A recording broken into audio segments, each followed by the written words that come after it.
Good morning, my fellow Malaysians. A lot has happened since my last podcast. Jakin, with a huge budget allocated to them by the Madini government, have now been asked to supervise every government department for any anti-Islamic activities. The halal issue has gained providence, but the sodomy issue is being put under the carpet. 402 children have been sodomized, and Jakim has nothing to say. Police raided 20 children's homes in Selangor and Negeri. Their wardens in 20 homes in Selangor and Negeri Sembilan were found to be sodomizing the children.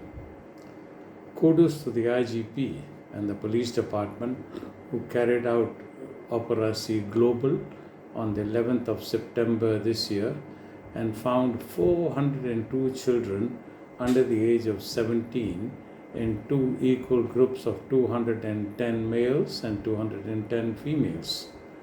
They were being sodomized and also were taught how to sodomize.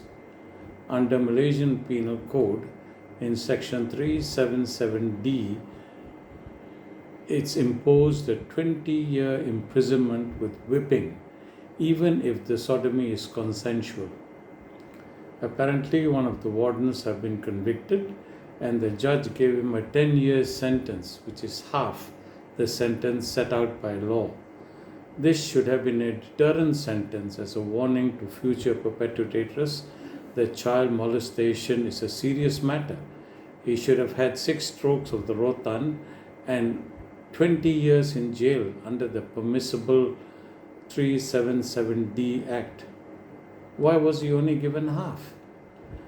In September 11th, further shocking revelations emerged as media reports suggested that GISB was allegedly involved in child exploitation in one of his charitable homes. However, GISB has firmly denied these allegations and expressed its commitment to fully cooperate with the police and the Department of Islamic Development Malaysia, JAKIM. Speculation about GISB ties to a cult may stem from its historical connection with the new defunct Al-Akram movement founded by Asari Muhammad.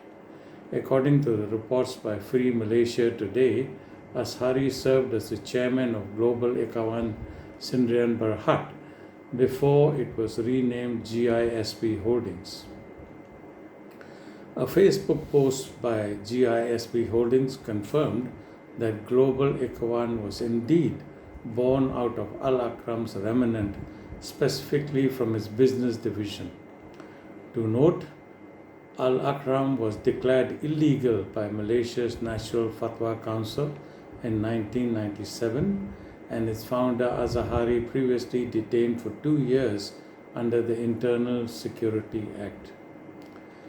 The last time sodomy reared its ugly head was when PMX Anwar Ibrahim was incarcerated on a sodomy charge. It'll be interesting how the PMS deals with this, as he himself was a victim of these false charges. In his written statement, he said, "Sodomy trials are a travesty of justice." I wonder what he means. Should sodomy trials be put under the carpet and not discussed? Should the perpetrators not be punished? What exactly does it mean? Jakim has been focusing on insignificant issues like halal, and our ex-minister Zaid Ibrahim correctly pointed out that rather than focusing on halal food, Jakim should focus on haram money. Jakim too is very quiet on this issue. Sad to see, everyone is silent on the sodomy issue. The Madani government is silent, PAS is silent, so is Perikatan Nasional and all the new parties. Even DAP is silent. I would expect an uproar in Parliament and also in the public, but there are very few voices that have spoken up. What is the problem? Is it embarrassment? We must figure out what happened and step hard on this molestation of children. I guess only parents of molested children understand the pain.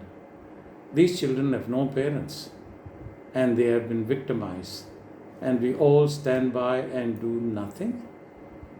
Where are our morals gone? The government, the Madani government actually must be very proud that Malaysia was nominated as the most sought after nation for foreign investment, with 63 billion from huge companies like Microsoft, Google, Amazon, and now Geely, the Chinese car maker, is setting up a huge plant here.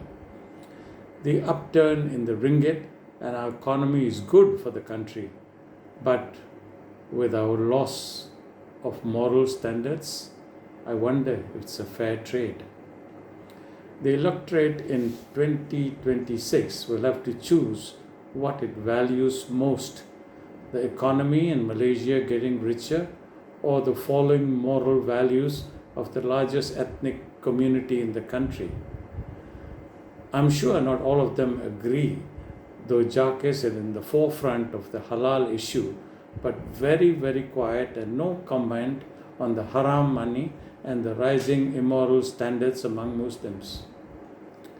Malaysians are outraged that this has happened in Malaysia, and the outrage is mainly from the non-Muslims. Seems to be more than that from the Muslims, who I suppose are very embarrassed, as many of them are not involved and many of them are against it. But very few speak up. The police did their best, uncovered this heinous crime, and now let's see what the AG does with the report the IGP presents to him. I have renewed respect for our police force under the new IGP, but I'm saddened that our beautiful multiracial country is torn with controversy, and looks like all we can do as Malaysians is pray that something saves us. Bye for now, until we meet again. Thank you for listening. This is Dr. K.N. Singh again from JB. Bye for now.